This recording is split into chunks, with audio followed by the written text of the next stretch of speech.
All right, folks, welcome back to Site Selectors for People 2. This is Devin Hillsdon-Smith, your host, and we are in Season 2 of the podcast. I appreciate you all joining me again. Hope everybody has been well. To my friends, everybody's listening. Hi, Mom. I'm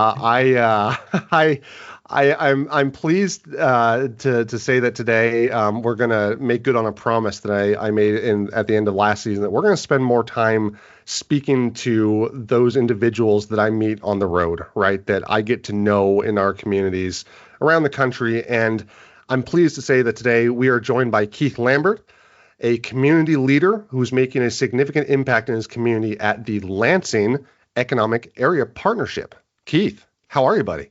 Devin, I'm doing great. Thanks so much for having me on the show. Absolutely. I appreciate you being here. You're a busy man. COO of the entire LEAP organization. You have a secondary title, VP of Business Attraction, right? Yes. Yeah, that's kind of transitioning, but I still lead the department that does all the investment attraction, business recruitment activities right now. So you are uniquely focused both internally and externally in your role. I think that's a fair way to say, yeah. Personnel, organizational things, but then also projects, hunting the next jobs and investments. So it's kind of fun to wear dual hats.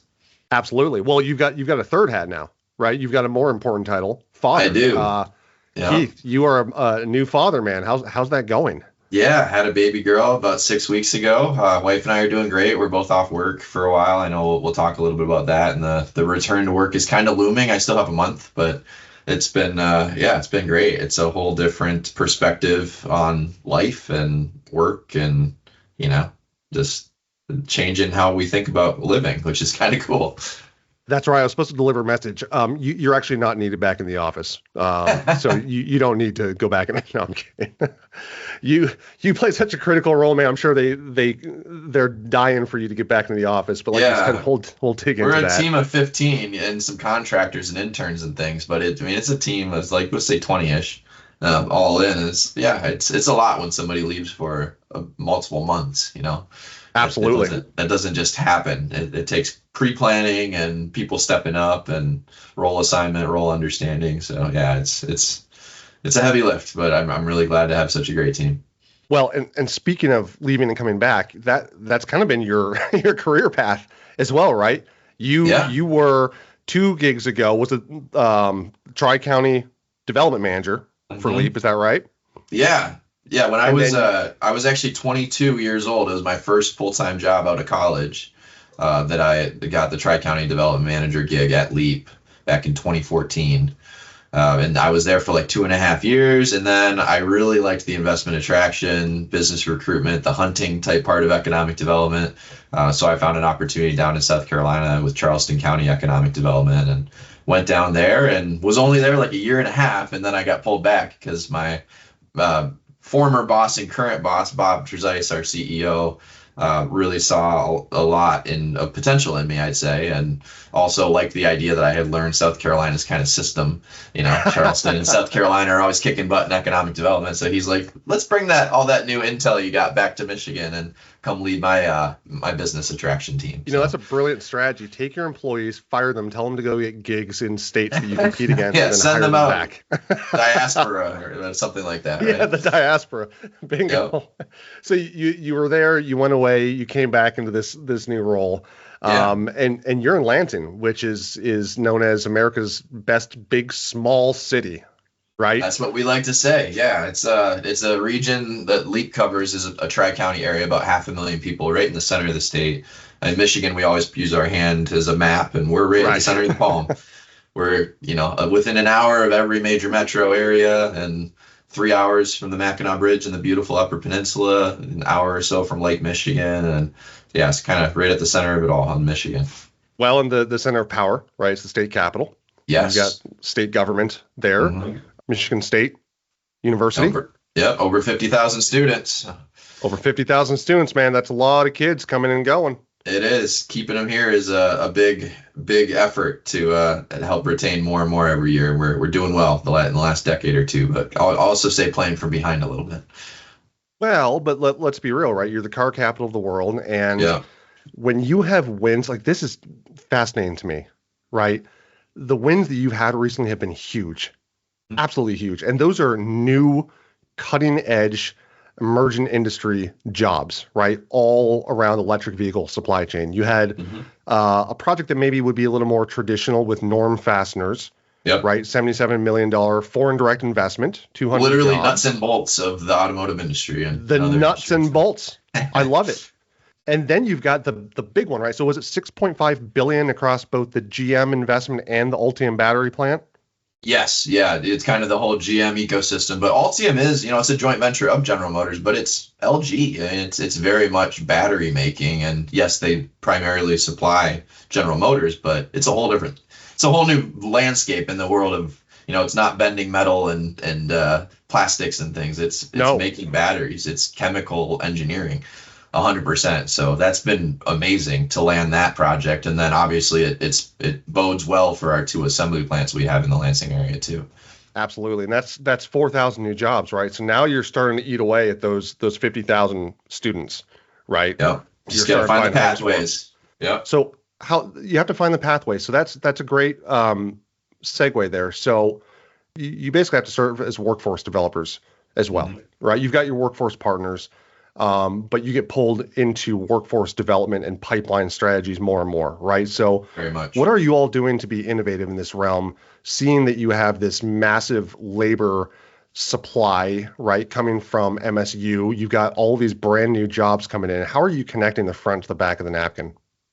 I think it's really about partnership and having trust with the different relationships. Because like you said, I mean, we're an economic development organization. We have workforce development organizations right in our backyard. From, Capital Area Michigan Works, which is the part of the statewide Michigan Works.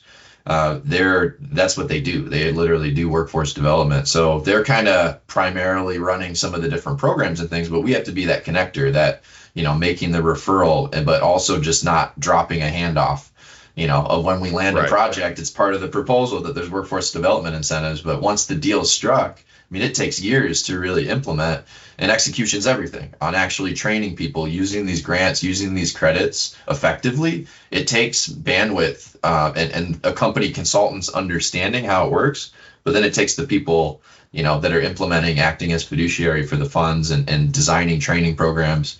So it's a full-fledged effort. And Lansing Community College has a business community institute that is very much a workforce development organization. So those two are really critical.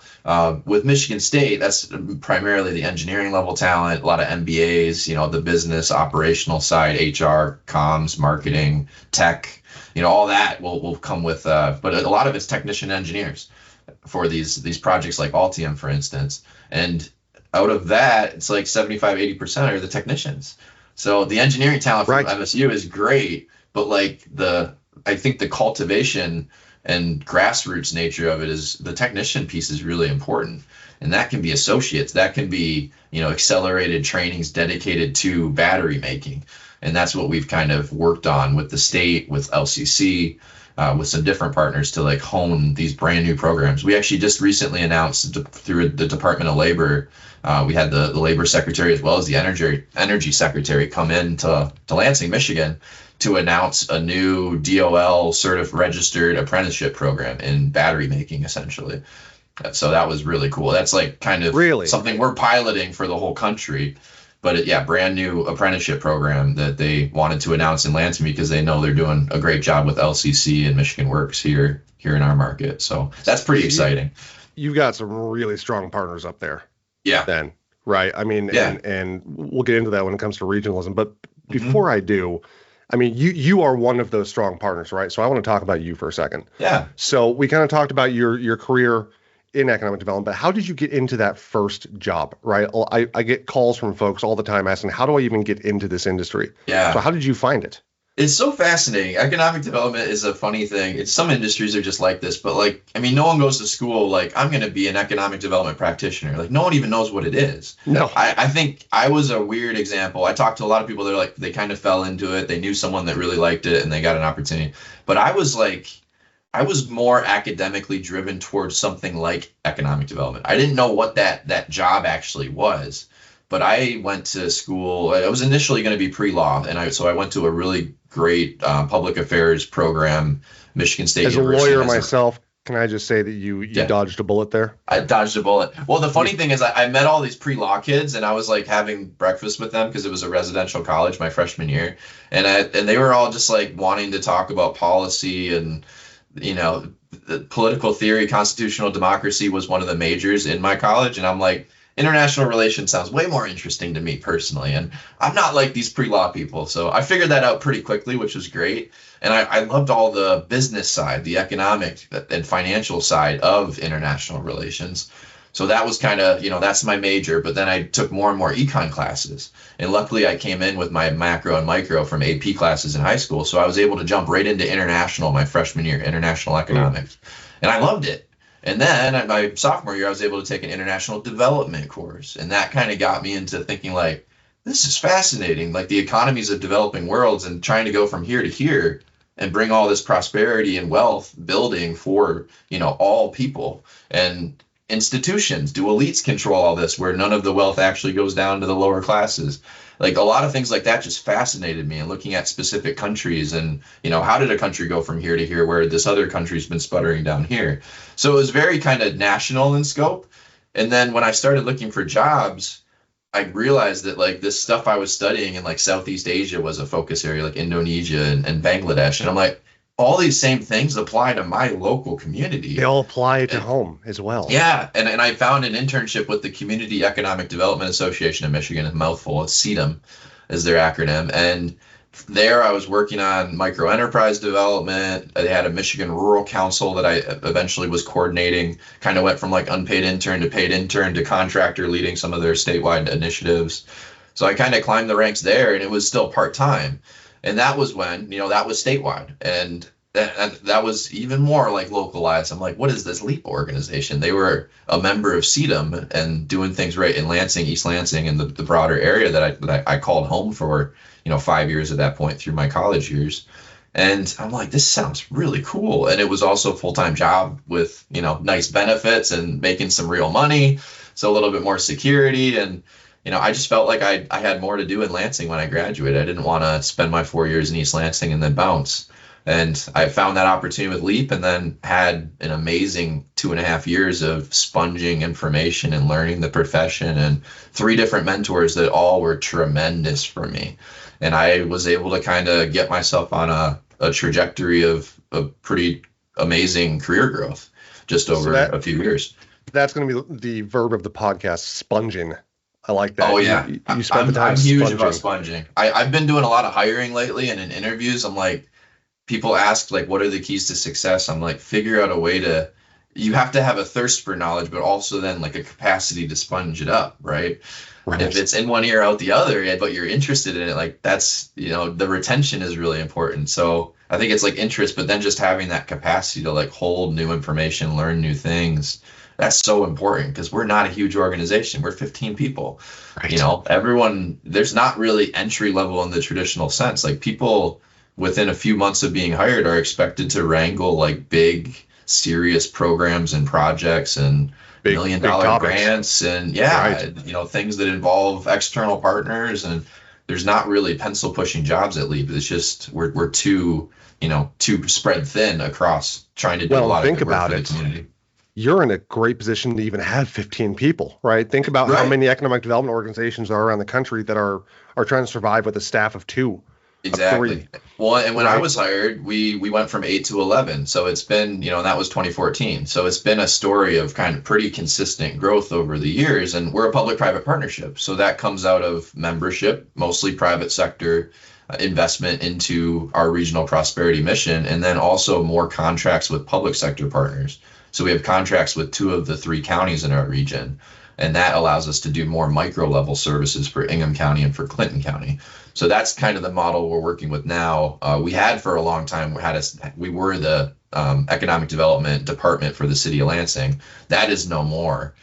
So that's been kind of a model shift too. But that's part of what's interesting about LEAP, I think, is we're a public-private partnership, but we were a little less traditional in doing contracts for services with some of our government partners. Yeah, and so let's just dig straight into that, right? We're talking about regionalism when you mentioned that, right? And regionalism, I've talked in this podcast typically about the traditional side of economic development, which is that county level economic developer, Yep. right? Or somebody BRE working attraction. BRE, right? Attraction, somebody working maybe at the state level. We've delved a Yep. little bit into the utilities, which that's always interesting to me, how they can do so much work as economic developers within utility and only have like a staff of 3 and they're covering like Yeah. 5 states. Mhm. Gosh. But regionalism is such a hard concept, right? Because I think us as human beings, we define our locality based on our neighborhood, right? Mhm. Our commuting patterns. Maybe you identify yourself as a resident of the city of Lansing. You don't think of the greater Lansing area as kind of being, Right. what you identify with. Maybe you've got taxing boundaries and political boundaries Mhm. that silo everything up. And so how do you describe then when you're covering 3 different counties, right? And you've had a contract with one area and that's no longer, and now you've got contracts with the 2 other, but you're still supporting the third, right? Because Yep. that's the city of Lansing, that's your mothership, Mhm. if you will. Oh yeah. Urban How do you core. describe what strong regionalism looks like?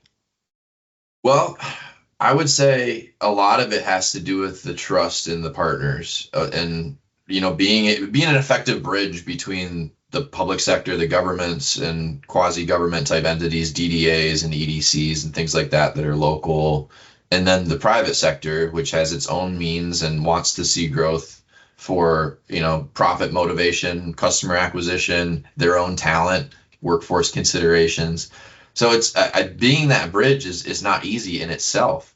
And it's further complicated by this sort of like there's so many different political fiefdoms within our tri-county area. We are blessed that we are like a true metropolitan statistical area. Actually, I should say we were for a long, long time. We actually added one more county that is not part of the service territory elite because more of the traffic flow, the commuting patterns shifted from Flint to Lansing for that kind of rural county in between the two. So we added Shiawassee County into our MSA. But for a long time, it was like our tri-county is a true metropolitan statistical area, meaning that the flow of goods, services, and people naturally is kind of within that tri-county. And it's also like a tri-county area where the center is the urban core, there's a suburban ring, and then a rural is everything else. So it kind of flows naturally that way, which is nice. We know some regional EDOs that have like 8 to 10 counties, and Yeah. from one corner to the other, it's totally different culturally. It's totally different in terms of their dynamic and assets and things like that. And they don't really know each other. No. Right. So that's what's nice about our tri-county. Like we can know each other. It's not to say there's not, disagreements or legacy issues between warring municipalities that we have to deal with every once in a while. Cities and townships don't always get along. There's things about interlocal agreements and annexation and all sorts of things and it could be something that happened 50 years ago that is still, it's been passed along to government leaders today that they should still care about that thing. So there's distrust, and we have to kind of come in as that. I think it's good communication. It's building trust. It's building lines of communication between people that might not otherwise talk to each other. And Michigan is really hard because every little entity has its own elected officials. There is no unincorporated county in Michigan. It's all township, village, city. We have 80 different municipalities just in our little tri-county area. So I did not realize that you have 80 municipalities within your tri-county area. Yeah, and if you think about all the different entities that then, boards and appointed boards, elected boards, it's over 100, and they're all making decisions on different things. And regionalism is shared services sometimes too, So we've had big. I would say Mayor Verge Bernero was pretty unprecedented in the way he wanted to do regional economic development. He took his lead economic developer and said, "Go lead the regional thing." Bob Truzai is our CEO. That was in like 2011-ish, 2012. So that was really a key moment. He had shared services between East Lansing and Lansing for fire. And that was a big deal to have a fire department split between the 2 big cities. And then you get the urban rural divides and differences. So like Leap's in the middle of all of that, trying to do projects, trying to develop sites, and different municipalities have different interests. Some don't want any industrial, some only want new housing. And we always have to talk to them about the region is the local economy. It's everything. And you can't get the housing you want if we don't help spur office and industrial growth in the broader area. If we're not retaining MSU students at a higher clip, housing's not going to go well in your community, right? So like, even if you're solely focused on that, and that's how you want to build your tax revenue, maybe you should also diversify. How can we help you think about? So we do a lot of that, just very fundamental education on like economic development. Right. Some that helps thought build leadership trust. to Yeah. keep your eye on the prize. That don't be distracted by the trees. Remember the forest, right, in your role. And it's the whole serving picture. as a mediator. That's not easy when you're a little municipality with a few square miles, and you don't like your neighbor all that much. It's like, well, the neighbor has a role, and their success will help your success. You're not competing. You might not like your neighbor, but you don't want your globally. neighbor. You don't want your neighbor's house to be on fire. Yeah. Right. How about that? You Right. may not like your neighbor, but you don't want your neighbor's house to be on fire. But here's maybe a key takeaway from what you just said, because I've seen regions where, like you said, it's 8 to 10 counties, right? It's massive. Yeah. Like I'm just going to call them out, Greater Louisville Inc. Right. In fact, that's where we're met down in Louisville. In Louisville. They cover, I think it's 10 to 15 counties, and talk about a wrinkle in regionalism. They span across state borders. Yeah, They that's cover tough. both Indiana counties and Kentucky counties. And to your point, right, how is it that somebody in Clark County, Indiana, can feel any way, shape, or form, any connection to somebody down in the furthest southwest corner of that region, right? How do you... And different states leveraging their tools, and that's just the natural competitive landscape, right? Absolutely. And so maybe something that we just picked up on here is, if you're going to do regionalism, do it right. And by that, I mean define the boundaries of your region very intentionally from the beginning. Don't do it just to get as much land as possible under your auspices, right? Find the natural fit so that for you, right, the Tri-County region, sure, you've got squabbles, but everybody does. But it's a natural fit. It's kind of the ethos of the community by bringing together this Tri-County region, which makes you a powerful player, and it makes it easier for you to help lead the region forward. And from the center of the region, you can literally get anywhere in the region within about a 30-minute drive. So it's even just the geographic navigation of it, because we've talked to people where it's like, it's a 2-hour drive to get to that part of the region. It's like, so you never go, right? It's just human nature. Like, you're going to spend less time there because it's far away. Right. So it's like us being tight and compact, I think, has really helped us build a really robust public-private partnership, where when we need to call on somebody, we know we have a relationship, we know them, even with changing hands, changing elected officials, and constant education, populism sweeping across the country. That's a battle of education and awareness. So there's challenges, but I think we have a really good platform and basis that we've built up over 10, 15 years. So if somebody from another area of the country reached out to you and said, hey, we don't have a regional organization, we're thinking about doing it, we've heard that Lansing is doing it right? What advice would you give to them as far as thinking about how to stand it up? I mean, you all were lucky, it sounds like, in that the mayor kind of gave the edict to push forward and really focusing on regionalism. So you had a strong central leadership pushing out. But for maybe cities that don't have that, what would you recommend? Well, I think it really started actually before Mayor Bernero in the city of Lansing give it that oomph. We had something called the RED team, Regional Economic Development Team, and that was almost entirely private sector business leaders, and maybe like 10 to 15, not a huge group, but some key business executives got together and said, like, what the heck's going on? We don't have a real regional organization doing the work, and we see Grand Rapids and Ann Arbor and Detroit and, Fort Wayne, Toledo, Columbus, all these communities, like, they're competing and winning projects. We're not even competing. Why is our region not even in the hunt? Because the apparatus didn't exist. So I think a lot of times it's going to be business owners, because, again, they have that self-interest. The government bureaucracies and things, like, they need to be set up culturally to do the right things. They can just kind of run in circles otherwise and not be super efficient or take on new initiatives, not really innovative to a fault, is a big critique of government. So it's like the government can get on board with elected officials, but it was really this business group that came to the elected officials and said, guys, we can do way better. We have these assets. We're a state capital. We have a Big Ten university. Why are we not, punching at the weight that we should be in the national competition or even just within the state of Michigan. And that was kind of the rallying cry for a while. And then politicians kind of picked up on that. But it was, so I guess to get back to what would be the advice would say, find your community advocates and leaders. And if they're business leaders, that helps because they carry a lot of weight with elected officials and things. So if you have an elected or a group of electeds that are going to be key to some sort of jurisdiction of a region, and they're not on board, find some business leaders because they have all sorts of incentive, their families, their employees, their own fortunes, their business fortunes with customers, and everyone needs population growth at some level, even if it's modest, to continuity, right? It's survival. Right. So you kind of play on that, find a base of people, and in any community, there's a base who are the biggest employers, who are key executives, and that have a passion for the region you're talking about. That's going to be the core group. And politicians allow your private sector. But that's the core group. Allow your private sector to lead from behind, right? Push this thing forward. Right. And that they can help the government pieces, whether it's local EDCs or counties that have one staff, they can help that group come together.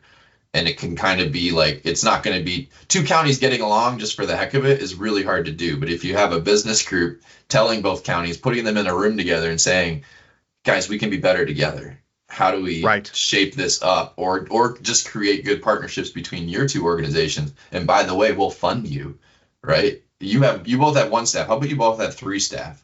We're going to pool the money to make that possible. And then maybe an apparatus of another regional organization comes along, but that could be a step that direction, a regional mandate whereby there's an actual financial boost to the local groups.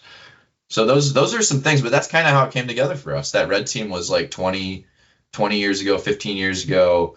And then LEAP kind of came out of that and then got supercharged when we had that big city contract.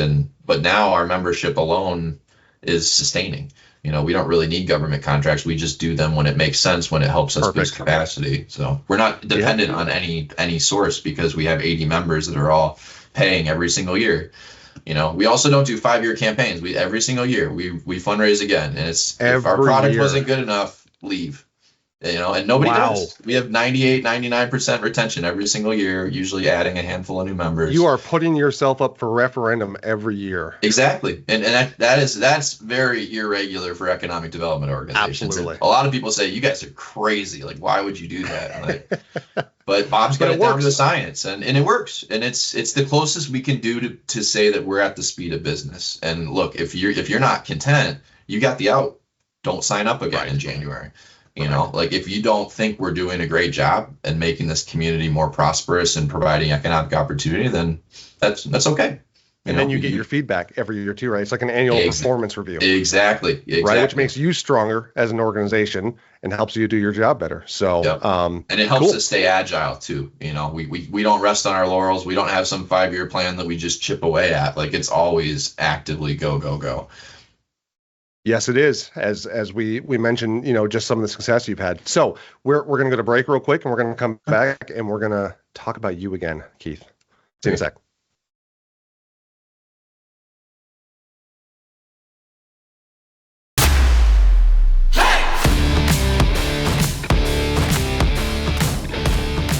All right, and we're back with Keith here. So, Keith, when you're not, at home trying to get sleep and trying to get your newborn to, just please sleep for more than 30 minutes, right? When you're actually in the office, what does a typical day look like for you as the COO of a regional economic development organization?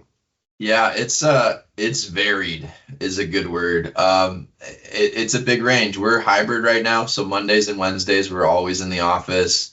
But because of my role, because it's very personnel oriented, organizational happenings, I'm in the office more than that, typically at least 3-4 days a week.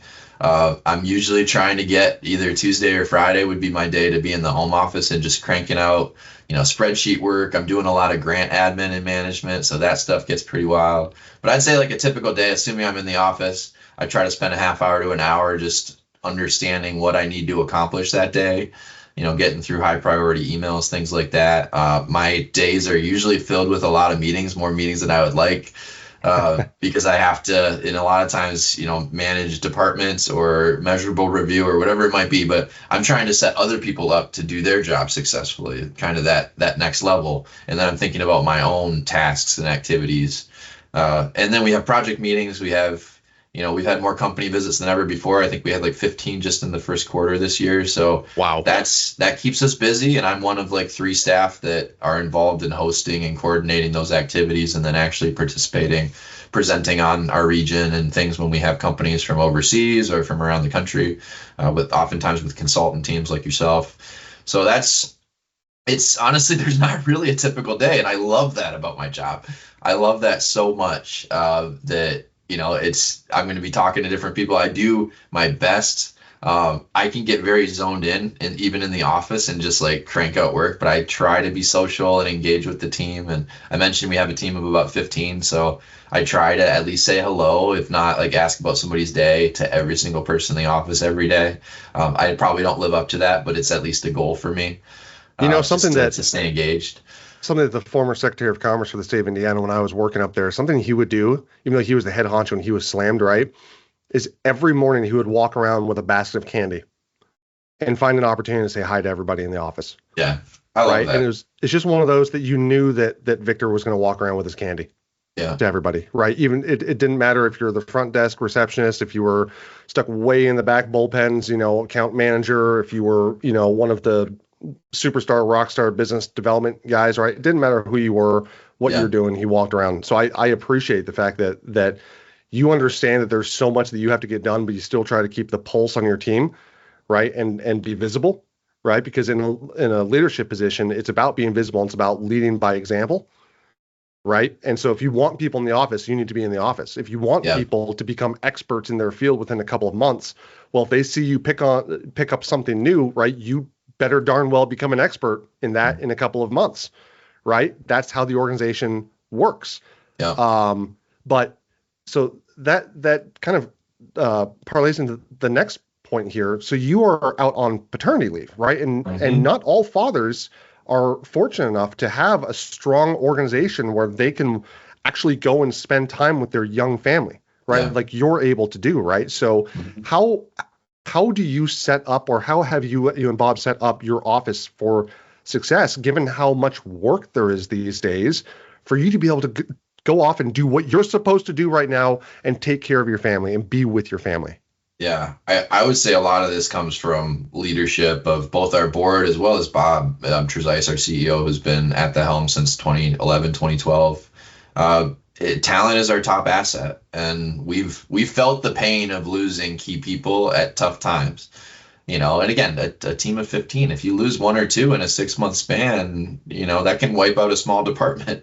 That can wipe out a lot of knowledge that was built up over 5 or 10 years. I think on our team right now, there's 3 of us that have over 10 years experience.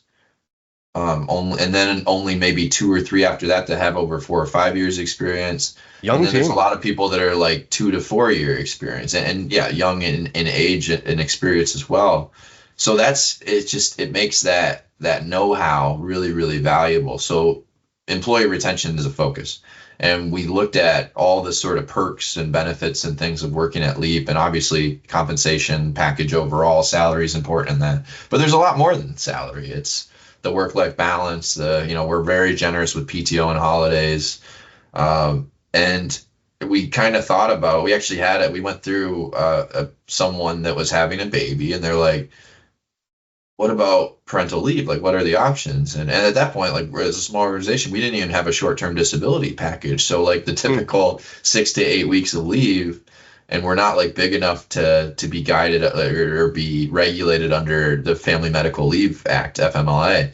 So it was like very limited, and just the uncertainty, right?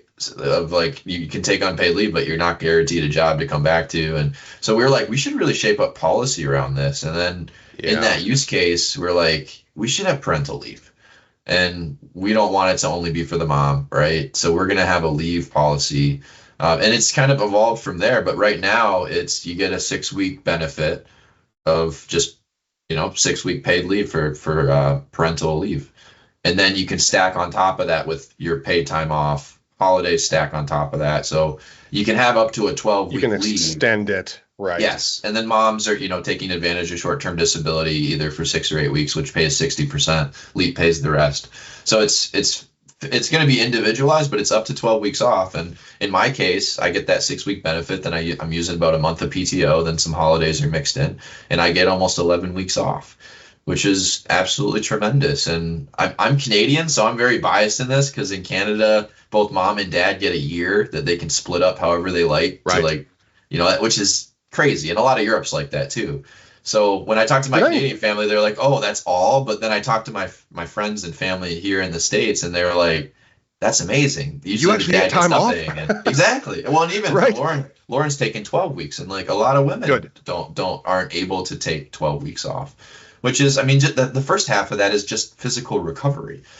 It's from birth. Like it's a serious ordeal to go through that for your body. So absolutely. Yeah, this is a roundabout way to say it, but it's just so important. And we have a lot of people. We have someone else that'll be taking advantage of a leave for parental leave, like a month after I come back. So I think it's helping us in terms of retaining people and just having people feel good about like your employer cares about you. That's an important message. Having strong policies, right, show that the employer cares, but it also sets certainty, right?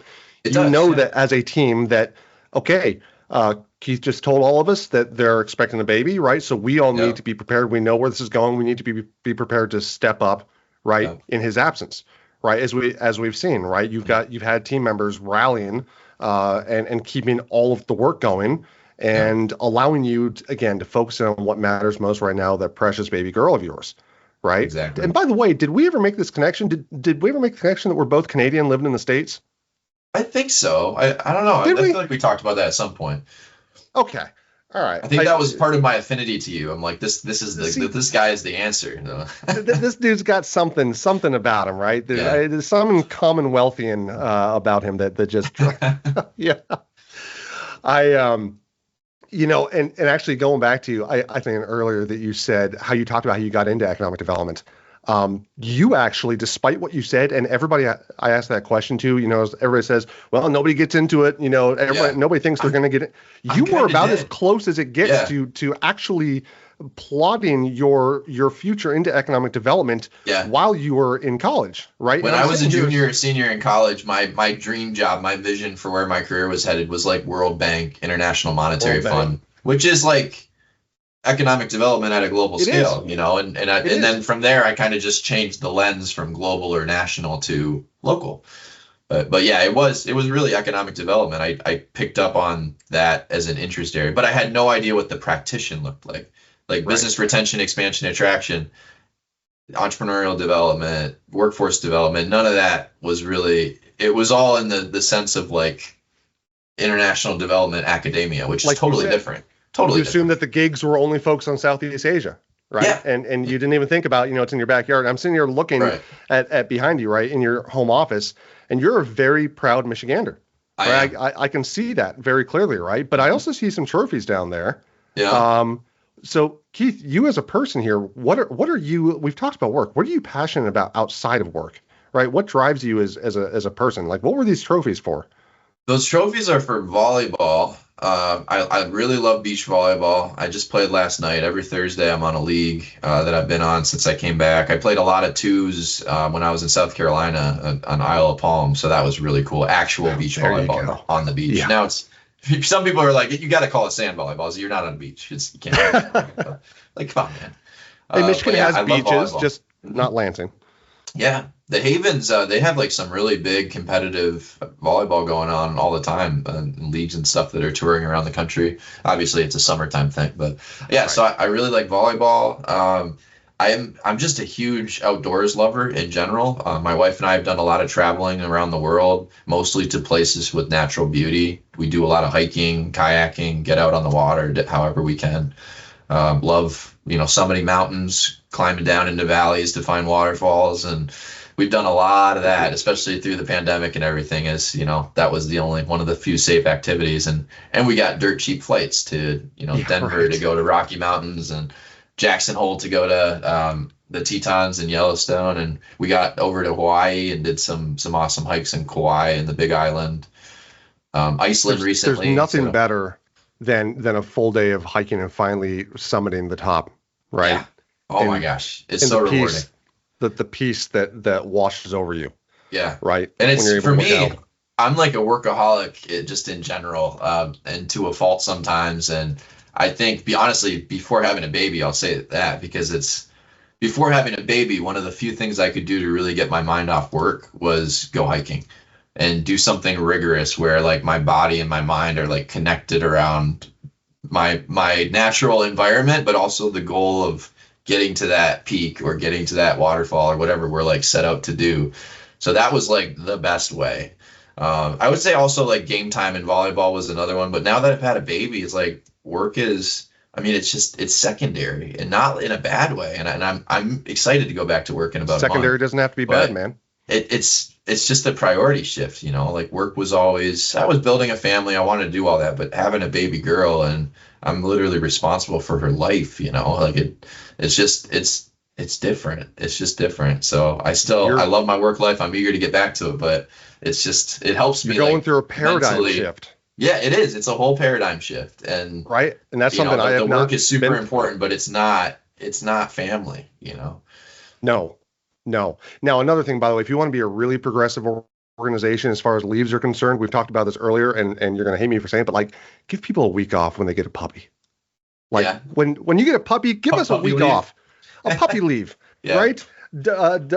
Dog rental rights or something. But no, that's fantastic. You guys have actually put that policy in place, and it's allowing you in real time to get out and be with your family and kind of recharge a bit, and then you'll get back in and ready to hit it, right? So and there's and you mentioned the part about extraordinary teams. I mean, we're a big believer in hiring exceptional people, and people have to step up. You know, like me being gone in my COO role, that means our CEO has to step up big time. That means the rest of the department of regional growth, which is the business attraction, retention, expansion, county contracts, site readiness grants, a lot of stuff like that is all in a department of 3 people. It's like that, you know, Emma is stepping up. I know you've interacted with Emma. She's been phenomenal. So it's like those 2 roles, it's spread across the organization, but those 2 roles particularly have to step up. Our CFO is doing different and more things in grant management than he's used to.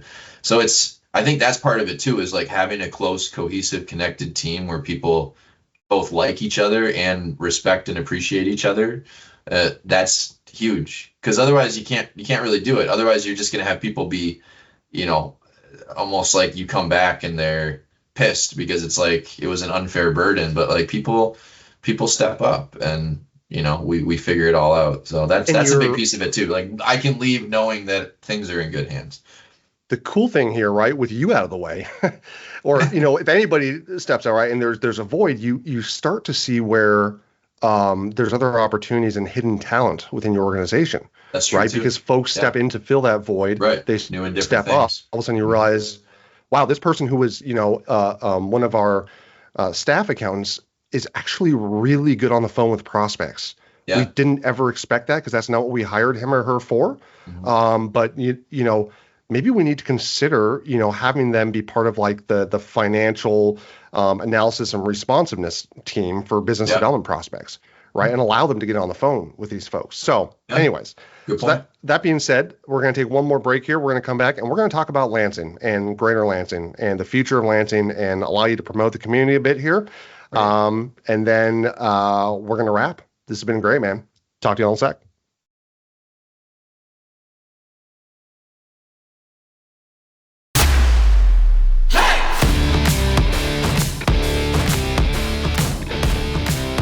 All right, and we are back, Keith. So we're going to flip this around. I'm sick of talking about you. Let's talk about your community. All right, man. So this is a question that I think really helps to open the conversation about a community. What is your vision for Greater Lansing's economic future in the next 5 to 10 years? Where are you all going? I think our Lansing region, you know, it's experiencing a really interesting, it's had a nice growth spurt since the Great Recession. We kind of rocked through that pretty well. And now, kind of weathering the pandemic, coming out of the pandemic, we want to be a top regional economy, Four Seasons regional economy. So we kind of look at our competition as across the U.S. Midwest, and we look to cities like Columbus and Madison that have similar assets, the Big Ten University, the capital city, and that's really what we aspire to. We're also, very cognizant of being in that center position in the state. We want to be the connector with Detroit and Grand Rapids and Ann Arbor and Kalamazoo on med device and life sciences. Our home and place and industry with the electric vehicles and battery making is pretty, I'd say pretty stable right now, but we see a lot of growth opportunities in that life sciences, med tech, the food processing and agricultural technologies. So I think my vision is that we would see those industries continue to foster new opportunities, that we'd have success attracting new market entrants, expand the ones we already have. And we want to, as we do that, be really good about building up. I mentioned the technician level talent, but within our community, we have just phenomenal diversity within the community, as well as diversity within the international students at MSU. So I think it's build, foster, retain, nurture, all of the above, so we can continue to capitalize on our talent assets we have, which are remarkable for a region of 500,000 people to graduate 15, 16,000 every single year. That's huge. That's huge, right? So leveraging that, I think, is something we're learning how to do, and we've had a really strong 5 or 10 years, but I want to see that supercharged over the next decade. So we are that place where, the macro level talent and workforce data will show consultants, industry executives, whoever might be looking, that, we're checking all the boxes of Gen Z and millennial talent and, increasing. And population growth is a big one, because Michigan. Population growth. So population growth, just incremental.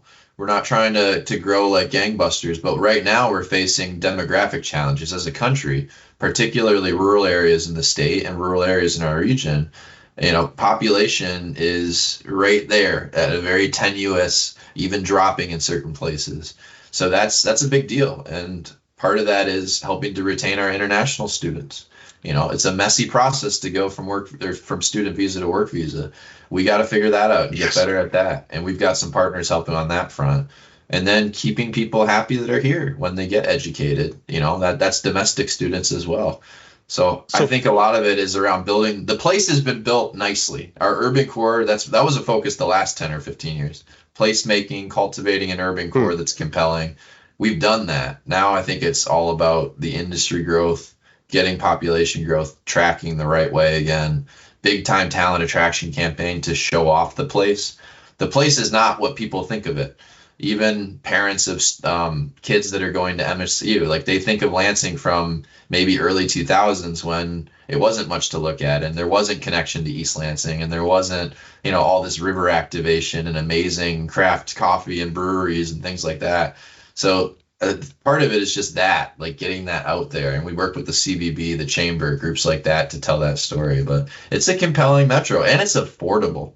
We combine all those things, and you can still get a lot of house for $250,000 in the Lansing area. And that's not something that too many markets in the country can say anymore. Well, and to your point about the downtown, right? When I was up there, I told you, hey, is there a good bar I can go to? I just need to get some work done before I head home, right? And I forget the name of the bar, but I stopped by this little hole in the wall. And it was so small, like they didn't even serve food. Like you had to go next door to the like the brisket place, right? To get food. You're right, Real Town Pub, right? Yes, I was. But what was cool to me, right? Such a small little spot, and that was like a Thursday night or something, and it was packed, and it wasn't all college kids. You would have assumed it was all college kids. It was like a running group that had come in, right? And that's like the neighborhood pub too. All you runners come in. Just such a vibrant downtown, right? Yeah. And I mean, for me, prior to coming up there, I thought of Lansing as capital of Michigan and the car capital of North America, right? Yeah. Which both of those are true. Right. But I never thought about, having this placemaking that you all had done and having such a vibrant downtown. I figured it'd be like any other, Midwestern small city. Right. That kind of had a decaying downtown and things are being pushed out to the fringes. Not even close to true. Very evenly developed. And I mean, it's just a compelling little downtown that I almost booked a hotel that night. Like I was so Yeah. curious. Like I wanted to go try a cafe in the morning, but then I went, well, Yeah. again, puppy at home, right? So, Right. Yeah. so do you see in 5-10 years still being known as the car capital of North America, right? You're not going to lose that, right? Because as we mentioned before, GM making this massive investment in Yeah. electric vehicles, right? But you still see 5-10 years from now, still automotive being your bread and butter, right? Yeah, I mean, I think we see kind of that in manufacturing and technology sectors that Ultium, the General Motors supply chain, it's pivotal to retain and continue to grow that. Ultium is the EV transition, and our assembly plants are seeing hundreds of millions of dollars in investment, retooling, and things for electric vehicles.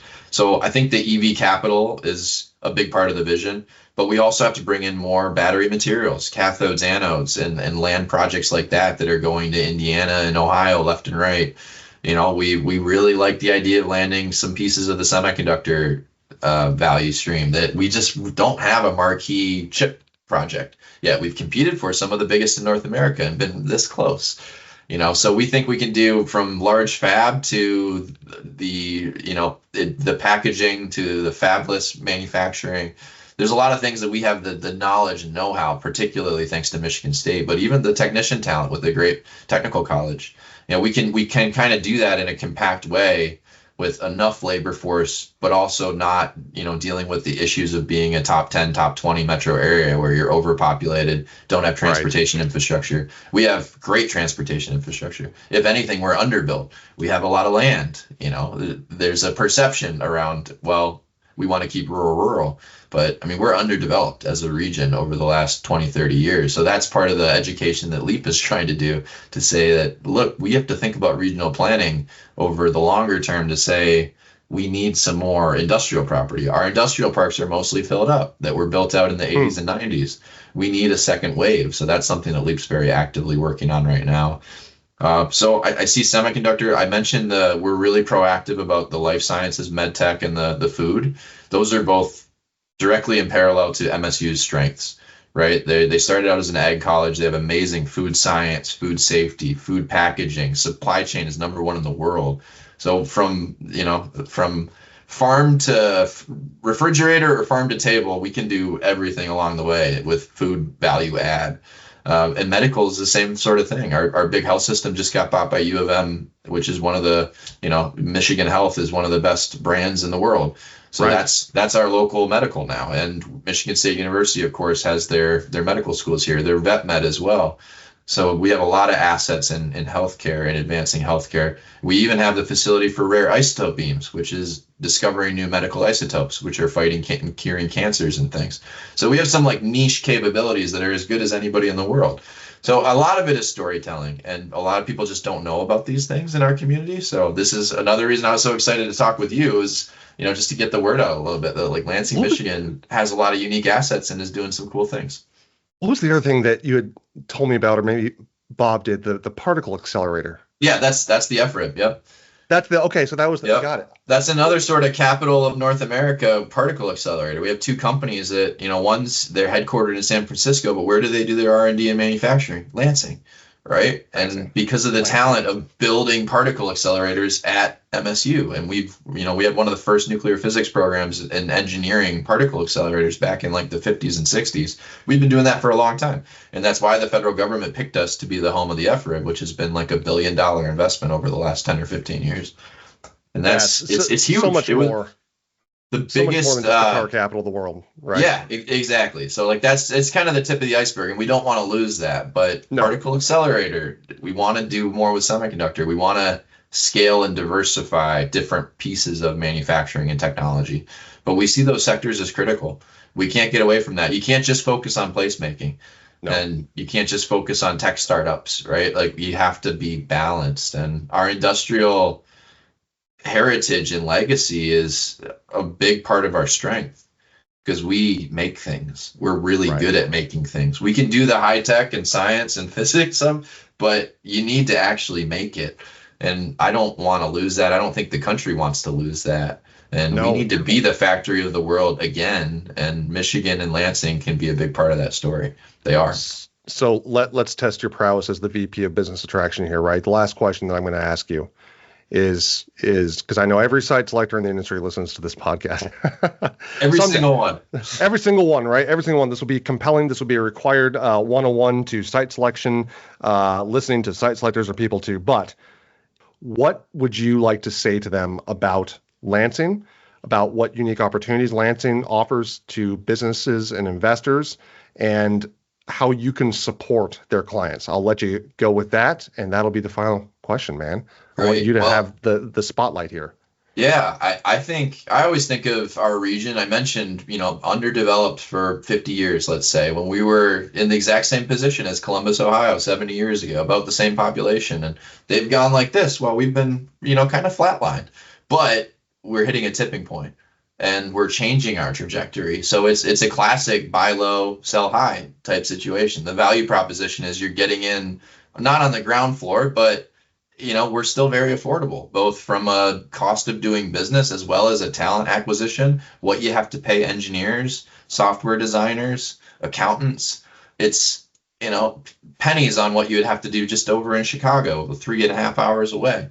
And you can access this amazing talent that we have, the pipeline between the community college, Michigan State University. It's all right here in that kind of hyper localized sense. So if you locate something here, you can tap into all that. You have lower risk because you're getting in on that ground floor. The cost of doing business is going to be lower. You're going to be able to get to the point that you can really maximize what your business is trying to achieve. And you have the supply chain pieces of Detroit, put the world on wheels, and Detroit, Lansing, Grand Rapids. What we have in the supply chain is robust. And that's not just for cars. That's for aerospace. That's for semiconductor. Metals, chemicals, plastics. We make it as good as anybody. And we have phenomenal design engineering type talent. So you can tap into all of it. You get in relatively low cost and, take advantage of the assets. They're here and we're wanting to do more. And I think particularly with international businesses, we've seen a lot of success because they're so focused on New York, LA.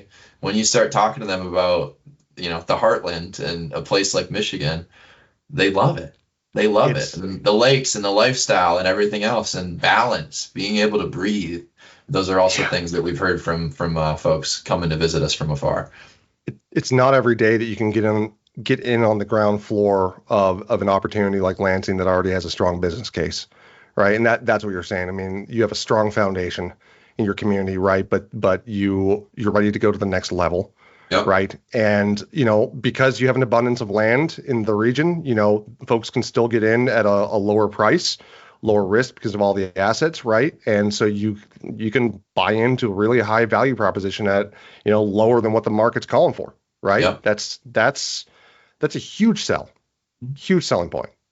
So I'm going to test your prowess on something else here. So I'm going to give a fun fact.